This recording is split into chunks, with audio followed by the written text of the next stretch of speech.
Here I come. Je suis Iron Man. Je suis quasiment sûr que nous avons affaire à un serial killer. Fuyez, pauvre fou! Agent spécial d'Oufy. Tu n'es qu'un jouet! Eh ben on balance l'audio, c'est parti. Thor, Love and Thunder, let's rock. Tu ne ressembles pas aux autres dieux que j'ai tués. Tu as une chose pour laquelle te battre.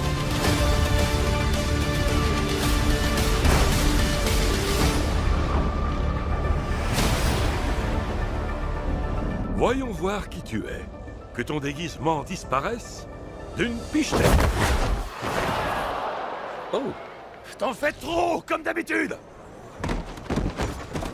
On lui donne pas un coup de main? Oh, rien de presse. Des raisins?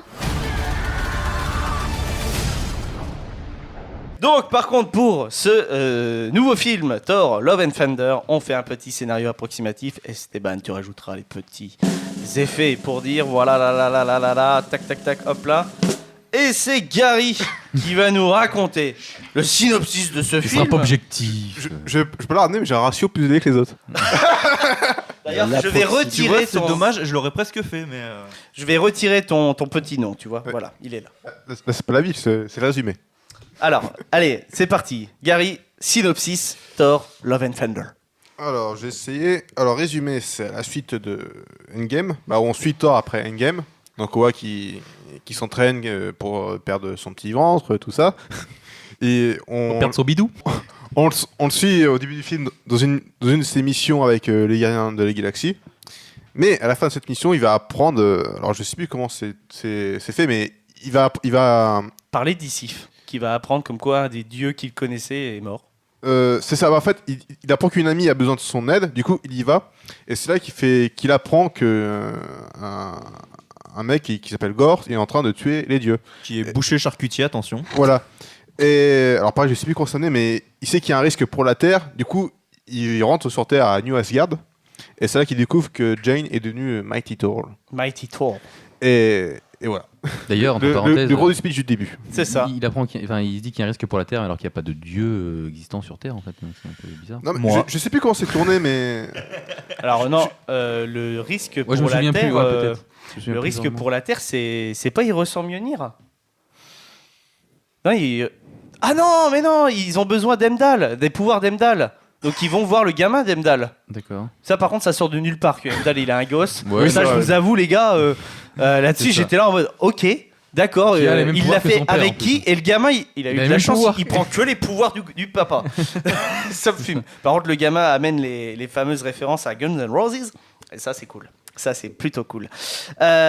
Lucas, donne-moi ton avis un petit peu sur Thor, Love and Thunder. Au risque de décevoir certains, j'ai beaucoup aimé. Non, mais on passera le micro à Oui. Ekichi à la fin, puisque c'est lui qui a la salière ce soir. Non, alors, moi, j'ai beaucoup aimé. Bah, de toute façon, déjà, Ragnarok, j'avais surkiffé. Et Ok. là, ouais, c'était vraiment... Bah, en fait, c'est du Ragnarok, mais un peu plus poussé niveau Waititi, quoi. Niveau van, donc. Donc, niveau van, c'est ouais, beaucoup. Et encore, comparé à ce que tout le monde disait, je trouvais qu'il n'y en avait pas tant que ça. Mais elles étaient bien gérées. Oh, je trouve quand même. Ouais, Esteban qui bien a des géré. putains de yeux, mais...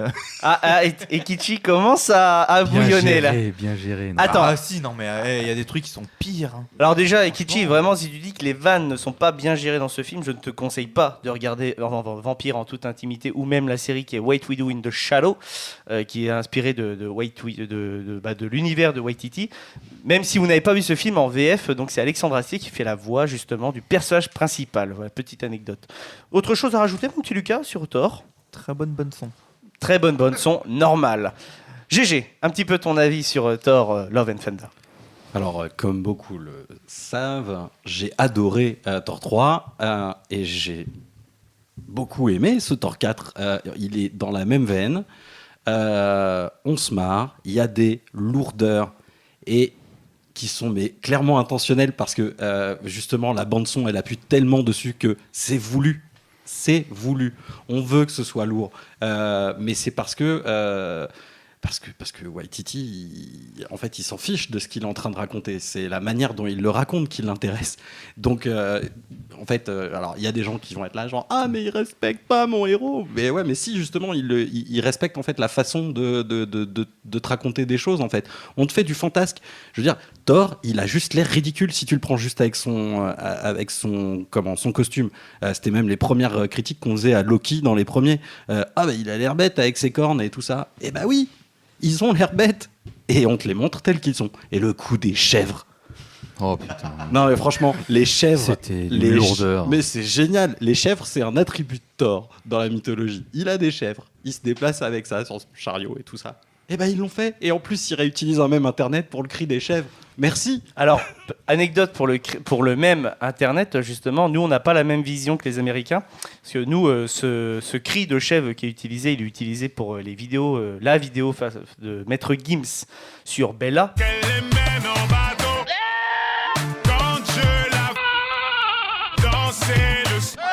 Par contre, aux États-Unis, eux, c'était sur Taylor Swift.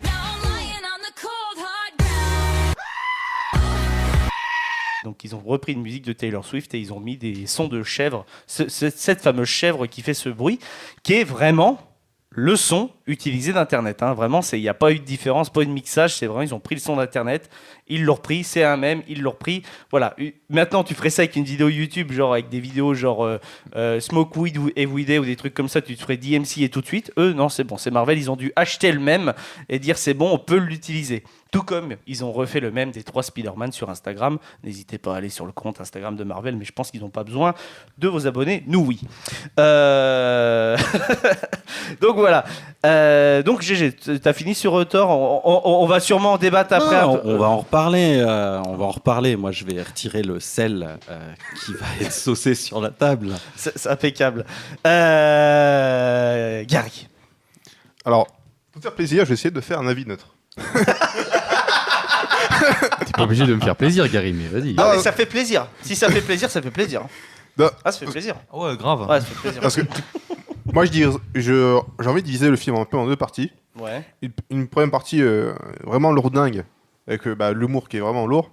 Je prends un exemple. Il y a une scène où tu vois Jane devant son miroir qui est à moitié morte.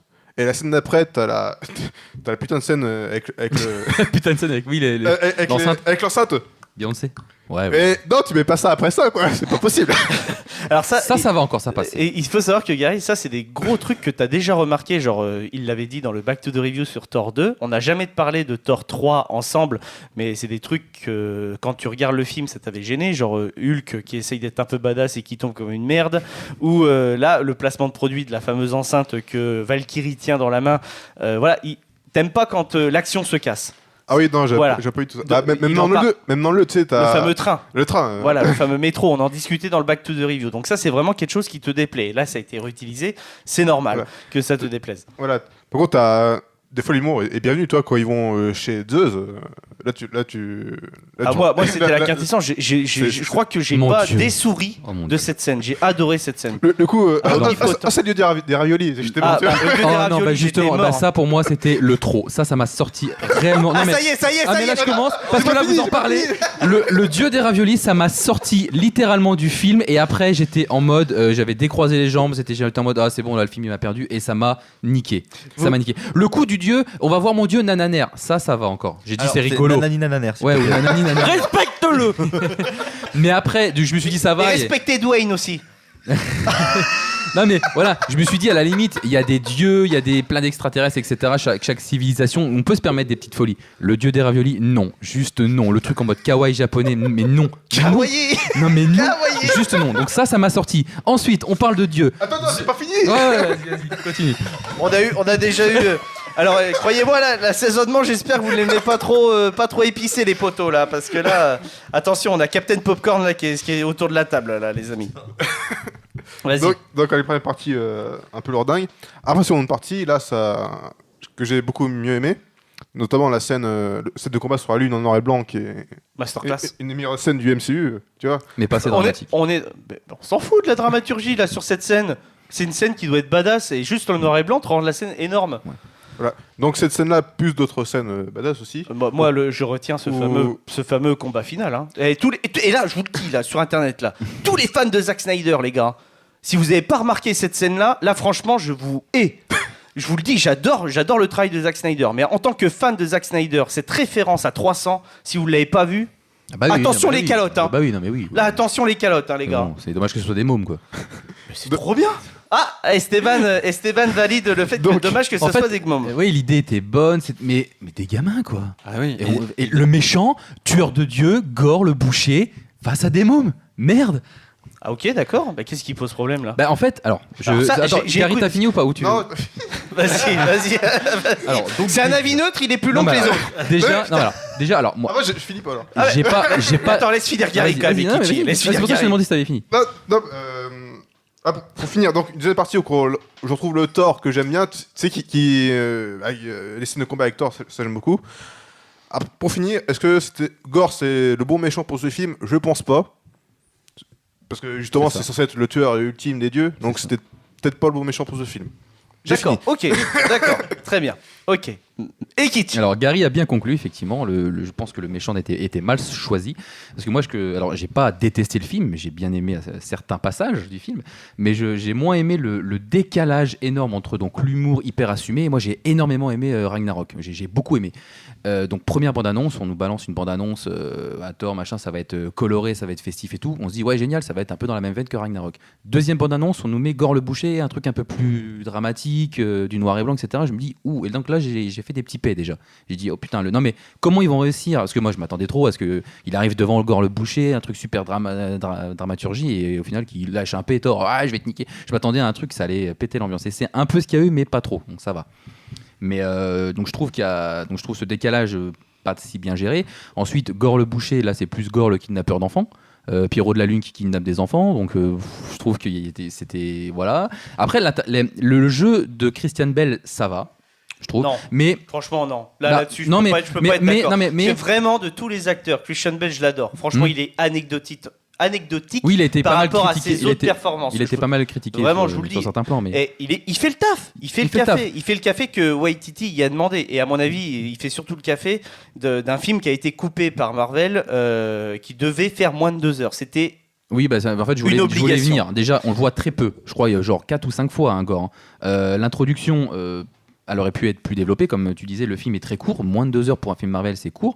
Tu rajoutes ne serait-ce que 10 minutes, tu mets 5 petites minutes de plus dans l'intro. Ouais, voilà, Gore qui trouve une épée, on nous explique même pas d'où elle sort la truc, et en plus elle est très importante dans les comics. Qu'il fasse pas mention avec les symbiotes, je peux comprendre, ça appartient à Sony. Mais bon, il trouve une épée maudite, tac, machin, ok, tueur de Dieu. Enfin, il y aurait eu un développement un peu mieux à faire, je pense pour Gore. Et on le voit très peu. Qu'est-ce qu'il y a, Jérôme? Attends. Non, je te laisse terminer. Non, mais tu peux. Crache ton venin. Non, mais pour Gore, donc voilà, pas un développement pas suffisant pour moi. Donc, je pense, à la courteté du film, je sais pas si ça se dit. Mais oui, il y a eu des scènes qui ont été coupées, notamment, apparemment, il y a une scène qui a été tournée de la transformation de Jane quand elle se transforme pour la première fois en Thor, enfin en Mighty Thor. Donc, ça a été coupé, donc c'est très dommage, je trouve. Après, je peux partir sur la question des dieux, comme dans la cité des dieux. Donc, Zeus. Le côté extravagant de Zeus, ça m'a pas gêné, parce que Zeus, dans la mythologie grecque, il a couché avec plein de dieux, tous ses enfants sont des enfants des dieux, etc. Le côté extravagant, ça va. Par contre, l'accent dégueulasse, grec, immonde. Quoi? Non mais. Mais c'est voulu. Oui, je sais que c'est voulu. En plus des accents, on en a plus. Non mais c'est voulu en VF. C'est voulu en VF. En VO, je suis curieux de savoir. Je sais pas. Il a un accent. On n'en a plus jamais des accents. Et là, on nous met un accent. Franchement, l'accent grec, il est super bien produit. Merci. Attends, écoutez-vous. Moi, j'avais l'impression d'avoir Rastapopoulos, quoi. Et je suis désolé, mais Russell Crowe, je pète. Non mais ça descente d'escalier, le côté ça m'a gêné, la descente d'escalier un peu trop, mais le côté extravagant, etc., ça m'a pas gêné dans l'esprit de Zeus. C'est ça qui est fou avec. En fait, il y a eu. Pour moi, c'est ça qui est dingue, c'est que vous n'arrivez pas à décider en fait. Les gens qui n'ont pas aimé le film, vous tapez sur des trucs.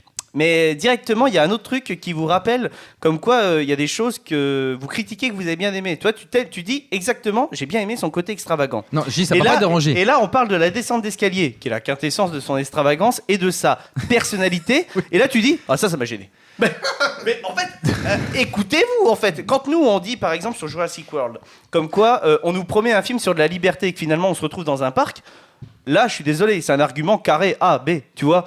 Là tu peux pas dire j'aime l'extravagance et d'un coup tu vas redire ah ouais mais non ça c'était trop. Bah non. Mais en fait, c'est Non, ça. non. Moi, ce film, je le résume comme ça. À chaque fois, il y a un peu de trop. Comme je disais tout à l'heure, le coup du nanani nananaire, ok, ravioli, trop. À chaque fois, il y avait une bonne idée. Les chèvres, première, tu les fais crier une fois, 2 fois, ça va. 15 fois dans le film, ah, c'est trop. À un moment donné, stop, arrêtez. Même quand ils s'éclatent contre la lune, là, non, c'était trop. Ils sont censés arriver sur la planète où il y a Gore. On les entend hurler. Putain, c'est censé vous arriver défoncer le méchant. Mais je suis tellement putain de pas d'accord avec toi, Kichi. Ça, je te le dis. Tu viens de critiquer un gag qui est fait dans Thor Ragnarok et que tu as dit j'ai adoré. Le coup des chèvres, c'est Hulk qui s'écrase sur le Bifrost. Oui, c'est vrai. Et c'est la même chose. Oui, mais C'est- là, oui.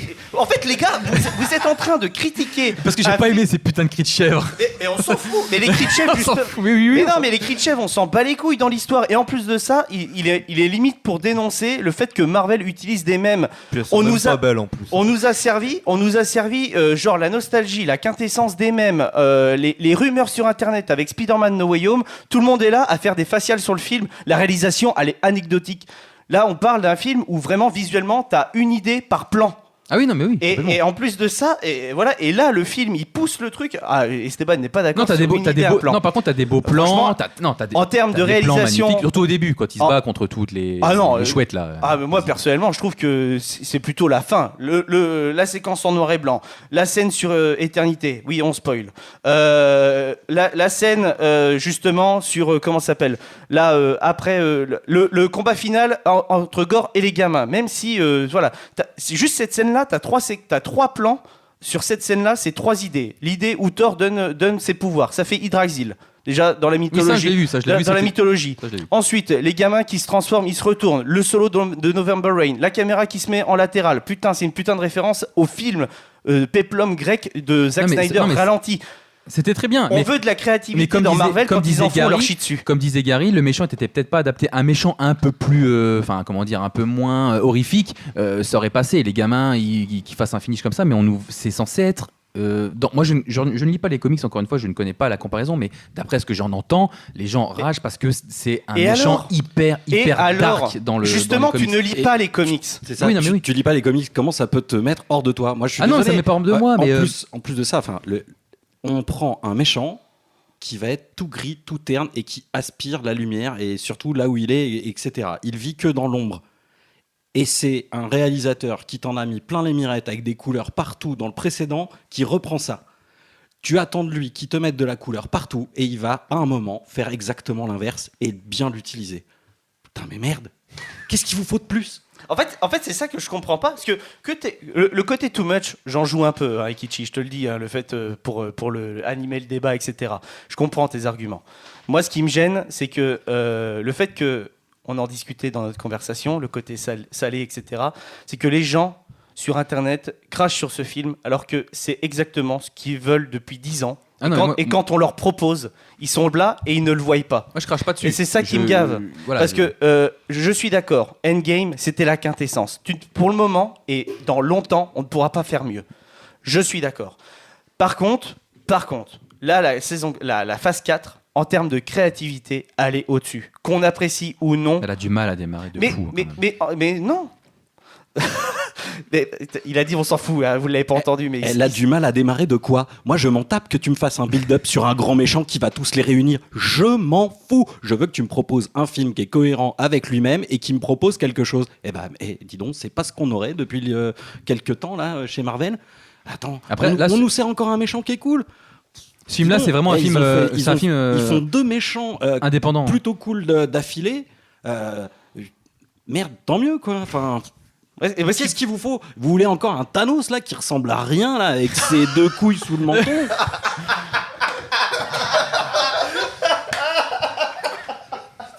Ah bordel, aïe aïe aïe, Jérôme les punch. Non mais en vrai, c'est ce qui me fume, c'est qu'en soi, moi je peux comprendre que par contre pour les fans de Marvel, la réunification depuis Avengers, c'est un petit peu ce qu'on attend un peu. Surtout que on a eu des, je pense que avant que l'émission sorte, on aura sorti ce fameux late post exclu YouTube qu'on va enregistrer à la fin du Comic-Con. Mais en gros, Marvel a déjà balancé en fait comme quoi ils ont retenu des noms. Donc on sait que le Avengers 5 va arriver et potentiellement il pourrait s'appeler Secret Wars. Donc là, c'est vraiment des choses qui peuvent être très très intéressantes en termes de films et même de run de comics. Voilà, moi c'est surtout par rapport à ça, c'est le côté créatif.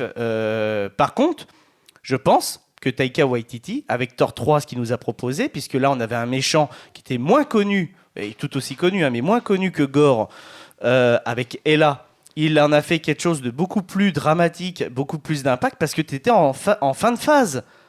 Il fallait quelque chose de... On allait arriver à du Infinity War. Là, on est en début de phase. Tu prends des films de début de phase comme Iron Man, etc. Avant, on se contentait de méchants. C'était des copies des super-héros.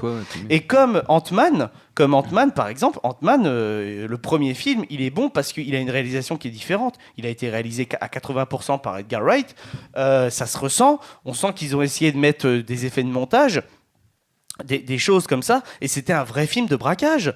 Mais le méchant, il est complètement anecdotique. C'est la copie d'Ant-Man en moins bien, allez, qui est jaune. Tu vois, et là, on a un méchant qui est différent. En plus, c'est Thor, c'est son 4e film. Faut réussir à réinventer Thor. Là, il le réinvente pas. Il pousse les potards de son premier film. Donc, c'est pour moi, les gens qui ont apprécié Ragnarok, je ne comprends pas que vous ne pouvez pas aimer ce film. Et c'est ça. Moi, je veux juste demander quelque chose à quelqu'un. C'est que je vois depuis tout à l'heure Esteban qui tique un peu sur certains trucs. Esteban, viens derrière mon micro. Ah oui, viens, donne-nous ton Esteban. avis sur ce film. De toute façon, vous savez, viens Esteban. C'est la dernière de la saison. On se permet. Allez, viens un petit peu. Voilà. Parce qu'on sent quand même que t'es un peu. Non, mais viens. C'est cool. C'est vraiment trop cool que justement avoir. Parce que Esteban, je sais que tu l'as aimé quand même ce film. Mais il y a des choses qui te font tiquer. Mais en fait, je suis comme lui. Moi, j'y allais dans l'espoir de l'aimer parce que moi, je voulais pas me hyper. Non, mais je voulais pas me hyper trop comme. C'est comme un bon date. C'est une meuf qui te fait sur les réseaux et non, finalement... mais je me suis pas hypé comme Doctor Strange où je m'étais trop hypé, j'en ai trop attendu, ou comme on en a parlé, on en a trop attendu. Et moi j'étais déçu parce que. Mais là je me suis dit je vais pas me hyper parce que voilà. Ok. Un conseil pour pas trop se hyper, regardez pas les bandes annonces. Aussi, oui. Oui, non, mais c'est vrai. Je dis ça. Ah, ça, j'arrive pas. Je suis assez d'accord. Moi, j'ai du mal avec les films Marvel. Esteban, vas-y, tu as la parole. Oui. Alors oui, j'ai noté tout ce que vous avez dit, mais oui, les scènes en noir et blanc sont vraiment cool. C'est une idée de réalisation qui est top. Ça, il y a rien à redire. Mais oui, effectivement, dans la phase 4, il y a de la réalisation, ça change et ça fait du bien. Maintenant, c'est pas parce que tu rajoutes de la réalisation avec un vrai réalisateur derrière. Bon, je suis un peu dur, mais quand je dis un vrai, c'est avec une patte à quelqu'un. Voilà, entre guillemets, pas un yes man. Voilà, t'inquiète pas, il n'y a pas de problème, il n'y a pas d'amalgame. On s'entend. mais tu peux te prendre au sérieux quand même, et tu peux quand même réutiliser des choses que tu as déjà utilisées avec des films, avec des yes man. Il y a des bonnes choses quand même dans ces films-là qui ne sont pas réutilisées avec des films avec des réalisateurs. Ah non, mais je t'arrête. Moi, les films du MCU, je les aime depuis le début. Tu vois, donc, mais donc c'était quand même réalisé par des gens qui n'avaient pas de pattes. Moi, la formule Marvel, elle marche pour moi. Mais je pense à des gens comme Jérôme, qui arrive dans une émission de pop culture. On parle des films Marvel. Les films Marvel, globalement, depuis la phase 4, ils t'ont pas transcendé. Toi, à part donc tu vois. Non, Doctor Strange 2, oui, mais c'est la phase 4. Cool. Voilà. Alors, Et sinon, les trucs d'avant. Si, moi j'avais adoré les 2 premiers Iron Man, le 3 aussi. Moi j'avais pas. Iron Man 3, on lui fait le même procès que Gore là. Parce que, oui, mais c'était le grand méchant, pourquoi vous en avez fait ça ? Et alors ? Vous en avez fait quelque chose ? Et d'intelligent en plus. Très bien, merci. Alors peut-être que c'était pas le bon méchant, mais t'aurais mis quoi ? Je veux dire, on a eu une Hela très très fantasque dans un film plutôt sérieux. Là, on a un film très fantasque avec un méchant très sérieux. Qu'on voit 10 minutes dans le film. Mais oui, c'est ça. Non, mais c'est ça. En fait, c'est ça que je reproche un peu. C'est bon, ok, il est court. Peut-être que Marvel a dit fais un truc plus court parce qu'on sent que ce film a été fait indépendamment pour pas qu'il y ait de suite, qu'il soit pas embriqué dans les autres films du MCU. On dirait que c'est vraiment plus. Non, mais et je pense que c'est assumé que ce soit un film à part entière. Mais à ce compte-là, le méchant développe le plus et montre le plus. Et fais-lui pas une intro pétée aussi. Oui. L'intro pété. Bah, c'est comme je disais. Attends, ouais, je veux que tu exprimes le truc sur l'intro. Ah parce non, que l'intro, mais je trouve qu'elle est avec quand sa même. fille, elle est géniale. Le film commence parfaitement bien. Tu te dis, putain, bah ça y est, On est dedans, quoi. Ouais. Tu lances le film, t'es dedans. On va te servir un Christian Bale dès le début. Moi, de toute façon, je suis allé voir pour le voir Christian Bale. Donc je me suis dit, ok, vas-y, là, je vais être servi. Et après, il rencontre un dieu dans un oasis parce que tu sais pas pourquoi. Ouais. Et puis après, le dieu il ressemble à rien parce que tu sais pas pourquoi. Et puis il le tue tout de suite alors qu'il a consacré sa vie à lui. Et que c'est un dieu juste en fait. L'épée elle spawn comme ça. Oui, et puis il n'y a pas ouais. À mon avis, il pouvait. Alors encore une fois, à mon avis, c'est pas la faute du réalisateur, c'est pas la faute des studios Marvel. C'est la faute du studio Marvel. Non, mais enfin, ouais, 2 heures pour un film comme ça, non. Non, alors je pense que vous attendiez trop de réponses en fait. Je vous Oui, le dis, peut-être, mais des clairement, réponses. ouais. En fait, mais sur des réponses de quoi? C'est Mais ça le problème. De quoi qu'est-ce que maintenant? Et là, c'est le vrai débat et qu'on pourrait dire, genre sur le titre de la vidéo YouTube, c'est maintenant, qu'est-ce qu'on attend d'un film Marvel? En fait, Thor, il nous le dit dans le film, l'épée est en train de le tuer, etc. Mais ça, on nous l'a pas vraiment expliqué. C'est Thor, il pop ça, ouais, l'épée est en train de le consumer, mais montrez-nous un petit peu de background, juste un petit peu du gars qui avait l'épée qui est mort, qu'on n'a même pas vu, on a juste vu un bras avec une épée. Montrez-nous un peu ce côté, la lame, elle est corrompue, etc. Là, on sait rien du Et en truc. plus, Christian Bale, il sait jouer ça, tu vois. Tu fais jouer Christian Bale qui meurt peu à peu dans le film. Lui, il sait le jouer. On sait qu'il sait le faire. Le seul problème, c'est qu'on l'a pas laissé faire. En fait, dans le film, il y a trop de choses. C'est triste, mais ils ont mis trop de choses dedans. T'as tout un arc avec Jane Foster. Aussi, ouais. T'as tout un arc sur Thor qui essaye de se retrouver aussi.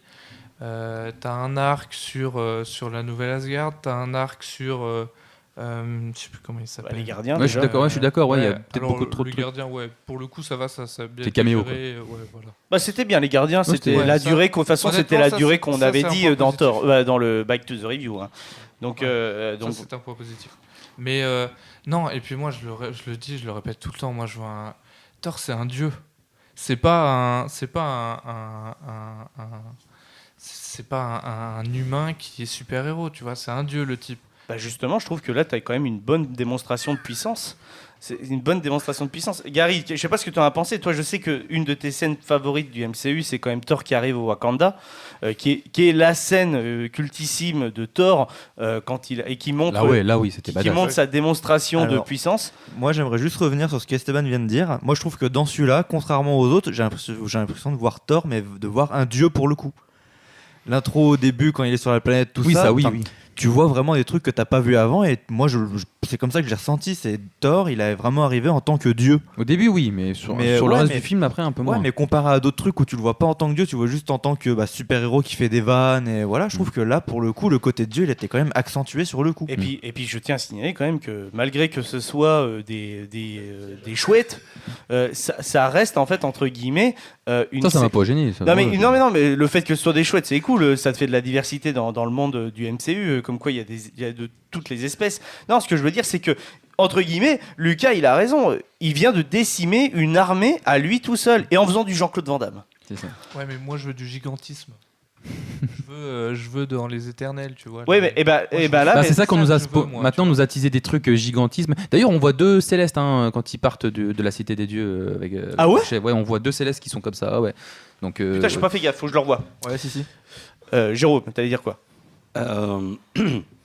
J'ai plus ou moins oublié ce que j'allais dire, mais c'est pas grave, j'ai autre chose. Vous parliez de ce qui se passe donc à Omnipotent City.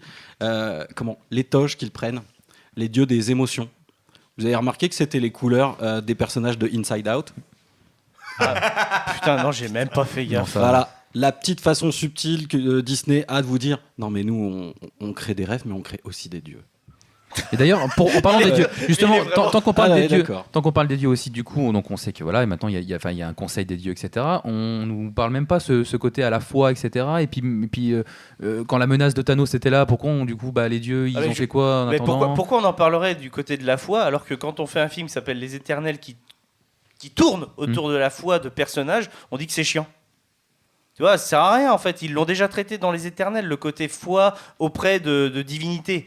Et finalement, Ouais, mais tout ce on dit- rapport on avec dit la un culture. truc- Non, mais quand je dis ça, je parle par rapport de tout ce qui est que les différentes cultures, communautés avec leurs dieux en fait. Comme un ça- peu il y avait dans l'intro. Bah ça, c'était tu l'as dans les Éternels quand même. Chaque personnage doit représenter une sorte de communauté, une sorte de religion, puisque c'est censé représenter un des sortes de héros de la mythologie associés au pays.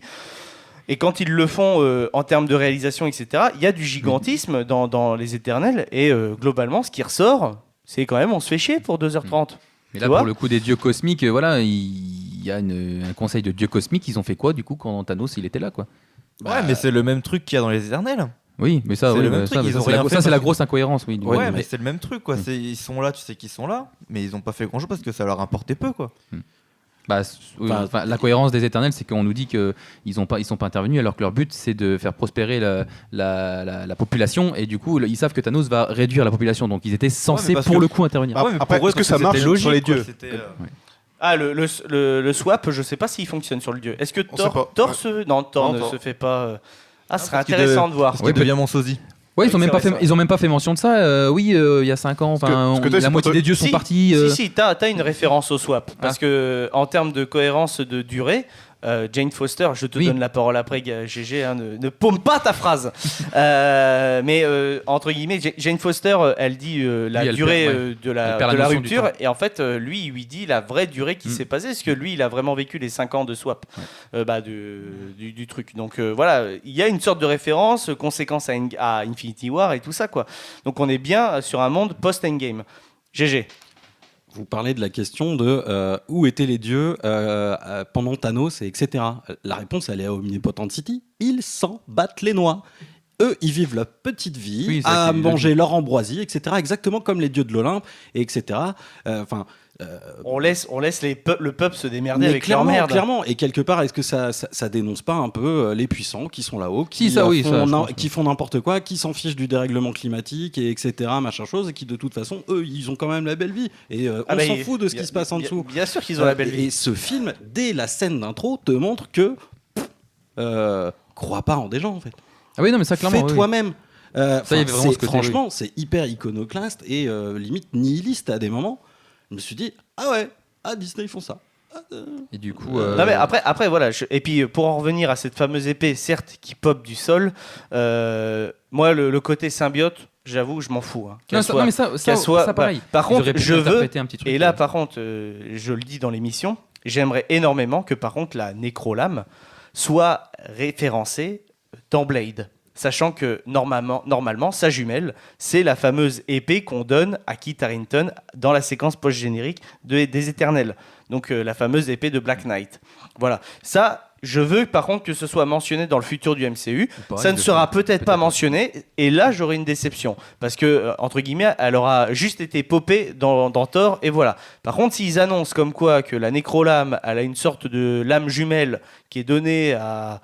Qui est maintenu par des gens et que ça peut tuer des vampires, des trucs comme ça, ok. Ça, ouais, ok, d'accord. Ok, bon les amis, de toute façon... Du coup, tiens, et autre question, on en pense quoi de ce qui paraît la Director's Cut de 4 heures? Ah oui, exactement. Alors oui, la fameuse... Alors, En fait, il y a une Director's Cut qui aurait été faite et validée par De Thor Taika 4? Waititi. Ouais, Ah oui. qui ferait à 4 heures. Bah moi je demande à la voir alors. eh ben, tu la verras jamais. Je te Ah, le c'est dis. con. Parce que alors, Taika Waititi déteste les Director's Cut. Ah ouais, non. Et il l'a dit, il a Ouais. dit que certains films avaient des bonnes Director's Cut, mais que globalement, la Director's Cut n'est pas très importante pour l'essence même du film. Voilà. Et c'est justement une sorte de citation qu'il a mis là en interview là dernièrement qui fait un peu polémique parce qu'on sort quand même d'une Zack Snyder Cut sur Justice League qui change totalement le film et qui donne vraiment un sens à son film. Et il y avait un autre film plus loin dans le temps, je ne sais pas si vous vous souvenez de l'époque, mais Kingdom of Heaven, qui avait une version cinéma qui était vraiment très oubliable et qui fait une Director's Cut avec quasiment 1h30 de plus et qui est vraiment incroyable. Si vous n'avez pas vu Kingdom of Heaven en Director's Cut, je vous le conseille fortement. On a aussi dans l'histoire du cinéma toutes les Blade Runner.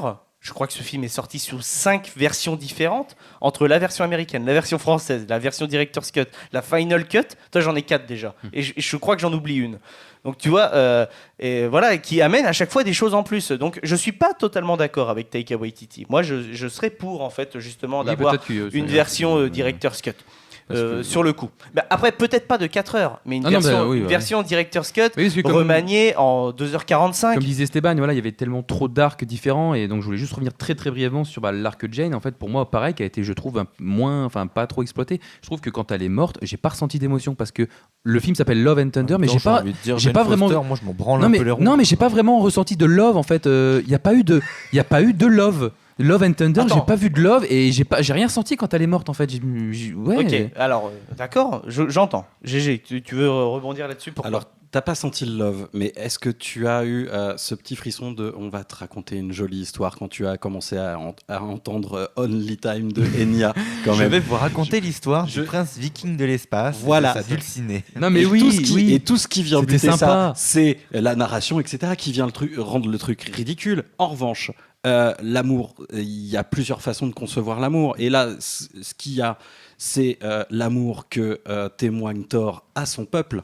Parce que dès qu'il y a un problème, un boucher des dieux, etc., à quoi il pense? À aller sauver une de ses amies. Ensuite, à aller prendre soin d'elle, à l'emmener à Asgard. Enfin, à New Asgard, en l'occurrence. Et là, tu découvres sur une autre chanson et où là tu sais tout de suite où tu vas mettre les pieds parce que du coup c'est Paradise City parce qu'ils rentrent à la maison. Non, Paradise City c'est quand ils arrivent à Omnipotent City. Ah oui non correct pardon. Mais bref, enfin j'adore les guns, je vous l'ai déjà dit. Bref, il va prendre soin de ses amis, il va prendre soin de son peuple. Derrière, il tombe sur Jane, etc. Il va essayer de la reconquérir, machin, T'as l'amour qu'il faut porter à son arme. Et ça, j'adore. Alors, j'ai adoré. Et derrière, mais pareil, en fait, c'est. Et derrière l'amour. Tu vas me lyncher. Non, mais pardon, je te lâche pas, je t'adore. J'ai bien aimé ce côté-là, le truc avec l'arme, mais parfois, ça allait un peu trop loin. Genre, mais tu sais, à un moment donné, sinon, sors ton braquemar et puis encule ta hache, quoi. Non, mais. Attendez. C'était sympa au début, le côté jalousie. Pareil. Non, mais tu sais, tu mets ça une fois ou deux dans le film, ça passe. Je vais dire un truc. C'est lourd. Je vais dire un truc. Il faut savoir quand même que Ikichi, c'est vrai que niveau cinéma, on y va depuis qu'on est dans la saison ensemble. Et c'est vrai que j'ai remarqué que dès qu'en fait ça dépasse trop le what the fuck, toi il y a un truc qui fait que tu dérailles tout de suite et t'arrives pas à rentrer dedans. Ça y a fait pour Coupé. On n'en a jamais parlé de Coupé. On devait faire une émission spéciale sur le film du Festival de Cannes. Je suis sûr et certain, on n'en a jamais parlé, que ce soit dans la conversation qu'on a en privé ou pas. Je suis sûr que tu n'as pas du tout aimé ce film de zombies. Si, j'ai bien aimé. Oh. Ah si, bah si, c'est vrai qu'on n'en avait pas parlé. Moi j'ai bien aimé tout le côté truc final en fait qu'on s'attendait pas. Ah si, non, aussi, tu vois, franchement, pour le coup. je pensais pas. Okay. Moi non plus. On est d'accord, hein, je pensais pas. Mais donc pour finir, oui, pour finir, les gars. Le Love and Thunder, c'est ce que tu as à la toute fin, en fait. C'est l'amour de Gore, qui est incarné par la résurrection de sa fille, et le dieu du tonnerre, côte à côte. Et en plus de ça, c'est l'amour, finalement, père-enfant qu'il va y avoir. Et c'est là où je comprends mais à la pas. Base, il était pas et c'est là où je comprends pas comment toi, Ekichi, tu n'as pas pu être sensible à ça. Mais parce qu'on m'a pas en fait il n'y a pas eu d'émotion pendant ce truc là, en fait le film peut être trop court, il n'y a pas eu de... Et puis à la base il a un but précis, Gore, et puis c'est Thor qui lui dit en fait tu devrais plutôt ressusciter ta fille et tout. Ouais mais comme ouais je vais faire ça, ouais c'est bien. Mais je l'ai senti plus comme ça. Esteban, t'es d'accord?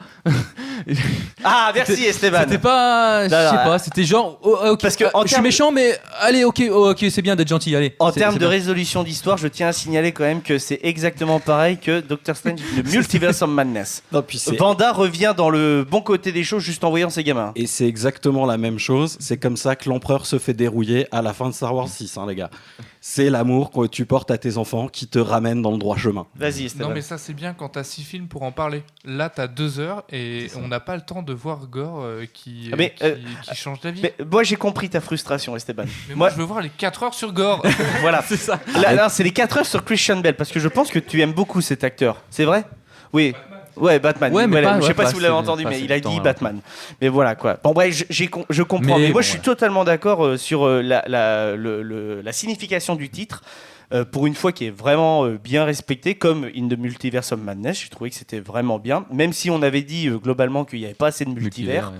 mais le côté Madness était super bien retranscrit, Sam Raimi l'amène vraiment bien. Mais là, le côté Love and Thunder, vraiment Thor, le tonnerre, l'amour par sa fille et par Jane qui voit, et en plus, on va pas se le cacher, elle est pas vraiment morte, les gars. Elle est au Valhalla, elle est avec Oui. Heimdall, elle va revenir, hein, comme lui, elle va Bah, revenir ils un sont jour. pas censés revenir, du coup, s'ils sont au Valhalla, ils sont censés. Là, ils nous montrent le Valhalla. Eh, machin. crois-moi, Ils sont pas censés revenir. Non, non, mais ils sont morts. Kratos, il y va au Valhalla, il pile Ah rien. oui, mais Donc bon, crois-moi, à mon avis, ils vont trouver un passage et ils vont y revenir. Hein. Ça, Putain. c'est sûr et certain. ça sera Et abusé. on le fait dans God of War, ça choque personne. Non, ils vont forcément, t'inquiète pas. Non, il va en enfer, il va pas. Voilà. Alors, il va en enfer, Kratos, quand il est dans la mythologie grecque, mais quand tu vas en fait dans le dernier, tu Mais peux non. aller au Valhalla. Hein, Ouais. dans le dernier. Et puis de toute façon, si on est dans le spoil à fond, je veux dire, on nous tease quand même. Ouais, non, Hercule, comme méchant, pitié. un Hercule qui va être ridicule déjà Pitié. vu comme il est sapé. Et de toute Oh, façon, putain, et de- non, mais- Par contre, attendez, alors, attendez, rien attendez. à voir, mais Si vous suivez la mythologie, Hercule, c'est juste un gros naze qui est très très fort. Et du coup, franchement, pour le tourner en ridicule, moi je reveux Taika Waititi au bout. Comment pas Thor, mais donc Hercule, lui, il revient des enfers. Peut-être même 2 fois, je crois, dans son histoire, etc. Il serait tout à fait capable d'aller au Valhalla et foutre la merde. Parce que c'est un gros abruti. Non, mais un film Thor vs Hercule dans la même veine que celui-là, avec des vannes, what the fuck, etc., ça passerait, mais pas avec Gore. Point. Mais on s'en fout. Bah, moi, je pense sincèrement que vous attendiez trop du run de comics parce que les gens sur Internet disent que le run de comics est incroyable. Ekichi, tu ne l'as pas lu. Esteban, je ne sais pas si tu l'as lu. Il l'a pas lu. Voilà, moi, je ne l'ai pas lu. Personnellement, j'ai adoré le film. Peut-être qu'un jour, si je lis le run de comics, je serai déçu. Parce que Gore n'a rien à voir. Là, actuellement, je vous avoue, bah, le Gore que j'ai eu, il me va. Et j'ai eu des belles images. Et parce que Taika Waititi, il a vraiment glow up sa réalisation. Gary, tu veux rajouter? Parce que les gars, il va falloir qu'on coupe là sur Thor, là, c'est cool. Mais Gary. Non, comme je disais, je peux comprendre les lecteurs de comics quand t'as tes personnages que t'aimes beaucoup dans les livres ou dans les comics qui est détruit par un film, t'es en colère. Tu peux vriller, tu peux Mais vriller. du coup, je peux comprendre ça, mais après, globalement, j'ai passé un très bon moment devant ce film quand même. Lucas, dernier avis. Dernier truc, voilà. Bah, moi, je continuerai de dire que c'était bien. Merci, merci. Et tu sais quoi? Garde ton avis parce que ça va être dur, parce que crois-moi, les gens qui ont aimé ce film sont la minorité pour là. GG. Toute dernière chose. Dernière, s'il te plaît. Toute dernière chose en 2 points. Non, mais en 2 points. La Donc plupart. l'avant-dernière, là, celle-là. D'accord, la plupart. Love and Thunder. Non, mais la plupart des reproches que vous faites à ce film, hors adaptation de gore et etc., dans la lourdeur et tout ça, c'est des reproches que vous auriez pu faire à Deadpool, et je pense que j'en ai entendu aucune à ce niveau-là. Deuxième chose, oui, Taika Waititi, a priori, est pressenti pour réaliser du Star Wars, avec la matière qu'on a maintenant, à quel point l'univers est devenu... l'univers des films, hein, j'entends. Donc si on prend les trilogies, de la dernière trilogie, à quel point franchement c'est pas à prendre au sérieux, autant que ce soit un mec qui prend pas au sérieux ces choses-là et qui nous fasse du grand spectacle. Moi je suis prêt à me marrer devant Rey qui fait n'importe quoi avec son gros sabre laser, quoi. Ok, merci GG de ton intervention, et bonne petite parenthèse que c'est vrai que là en ce moment, avec le bad buzz de Thor 4 sur les écrans de cinéma, les gens sont un petit peu moins hype pour que Waititi réalise Star Wars. Moi, D'ailleurs, il aurait été demandé à Natalie Portman de jouer dans son film, mais il avait oublié. en oubliant qu'elle avait déjà joué dans Star Wars. Exactement, il a oublié. Ça, c'est quand même. Ça prouve le personnage. C'est ouf, ça. Ça prouve le personnage, voilà. Et puis ça prouve. Et vraiment, si vous ne connaissez pas l'univers de Waititi, si vous voulez quelque chose qui est beaucoup plus sérieux, regardez Jojo Rabbit. Et si vous voulez quelque chose qui est plus dans la déconne, regardez Vampire en toute intimité, que ce soit le film ou la série, voilà, qui est très inspiré. Donc je vous conseille tout ça, les amis, les yeux fermés. En tout cas, si vous aimez ce genre d'humour.